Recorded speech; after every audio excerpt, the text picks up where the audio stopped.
Assalamualaikum warahmatullahi wabarakatuh. Jumpa lagi dengan kami di sini. Saat ini saya akan sampaikan materi pelatihan pelaksanaan penyelesaian konflik sumber daya alam. Materi ini terdiri dari beberapa pokok bahasan. Apa saja yang kita dapatkan dari materi ini? Pertama, di sana teman-teman akan pelajari bagaimana memetakan objek konflik, dan teman-teman dituntut untuk bisa memetakan konflik sumber daya alam. Ya. Dan yang kedua, setelah memetakan, kemudian teman-teman perlu berlatih untuk memilih alternatif penyelesaian. Nah, berikutnya, kalau sudah alternatif, nanti kan ada alternatif ligitasi, ada alternatif non-ligitasi. Ya, non-ligitasi nanti ada mediasi, ada negosiasi. Maka di sana nanti ada teman-teman akan dibekali dan berlatih menambah pengetahuan tentang apa itu negosiasi dan apa saja tahapannya. Dan teman-teman juga perlu berlatih melakukan negosiasi. Nah, jadi dari ke-7 pokok bahasan, nanti ada 3 pokok bahasan yang targetnya sampai pemahaman, tapi ada 4 pokok bahasan yang targetnya teman-teman harus punya skill, keterampilan. Yaitu yang pertama adalah untuk memetakan konflik sumber daya alam. Teman-teman harus bisa.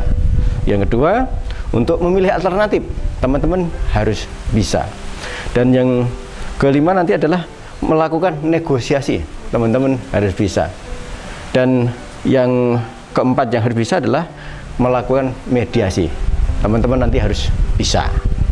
Oke, apa saja yang perlu kita ketahui tentang pokok bahasan pertama adalah memetakan konflik sumber daya alam. Nah, ada beberapa hal yang harus dipetakan, sebagaimana pernah disinggung di dalam materi perencanaan penyelesaian konflik sumber daya alam, dan kemudian sudah diorganisasikan, maka disinilah kemudian harus dilaksanakan. Yang dipetakan yang pertama adalah objek konfliknya apa. Ya, itu nanti yang dipetakan. Itu akan menyangkut benda yang dipermasalahkan apa, sumber dayanya, kemudian di mana lokasinya, berapa kuantitasnya, banyaknya berapa.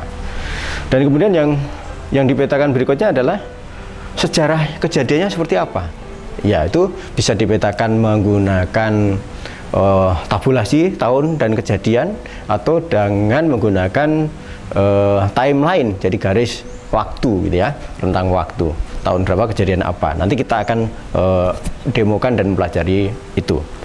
Yang pemetaan yang ketiga adalah basis klaimnya, para pihak itu apa saja gitu ya. Yang keempat, para pihak yang berkonflik siapa saja subjeknya. Ya, subjeknya siapa saja. Nah, dari para subjek dan atau aktor, disebut aktor juga, kemudian respon terhadap konfliknya seperti apa, yang kemudian sering disebut dengan gaya bersengketa. Apakah gayanya kompetisi, apakah menghindar, ataukah kompromi, ataukah akomodasi, ataukah kolaborasi. Ya, oke, nanti saat berlatih kita akan dalami lebih banyak. Nah, selanjutnya, dari perjalanan itu, konflik itu akan terjadi naik turun pada tahun-tahun tertentu. Eskalasi konfliknya seperti apa? Masih laten, mencuat, atau sudah terbuka, kapan naik, kemudian kapan turun. Itu ada 6 hal yang perlu dipetakan dalam pemetaan konflik. Nah, yang pokok bahasan kedua adalah memilih alternatif. Ya, perlu kita sapa dulu pengetahuannya.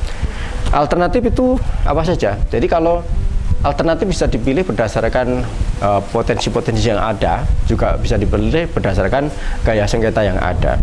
Kalau gaya sengketanya misalnya kompetisi atau agitasi, sebaiknya kita pilih alternatif yang konstruktif.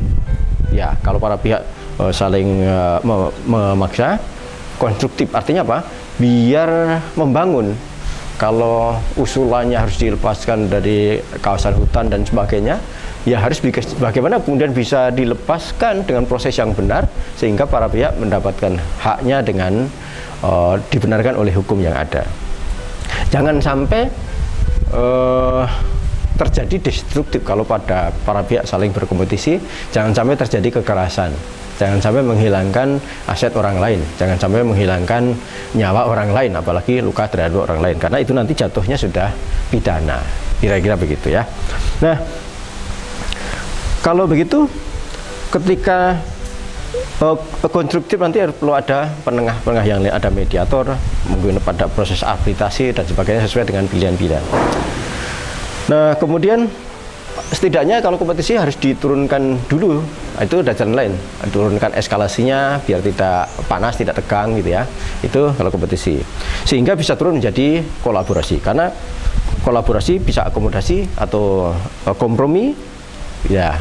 Harapan dari situ, karena dari kompromi, akomodasi, dan kolaborasi ini kemudian bisa diproses dengan fasilitasi atau negosiasi untuk penyelesaian lebih lanjut. Begitu juga kalau yang masih menghindar, sebaiknya diangkat dulu, dieskalasi, dinaikkan tensinya sehingga terasa bahwa itu ada permasalahan dengan pihak lain. Karena dari situ kalau satu pihak masih menghindar, nggak akan ada yang bisa diselesaikan. Harus dibawa kepada ranah akomodasi atau kompromi, syukur ke kolaborasi. Oke, ini yang alternatif. Nah, alternatif ini bisa juga kita lihat dari bukti-bukti klaim yang ada.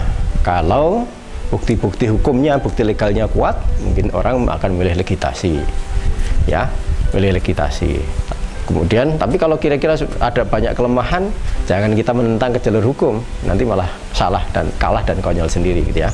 Kalau hanya punya bukti kertas atau bukti kwitansi saja, itu tidak cukup di muka hukum, gitu ya, kecuali bukti alas hak nih. Itu hanya bukti proses jual beli saja kalau kwitansi, gitu ya.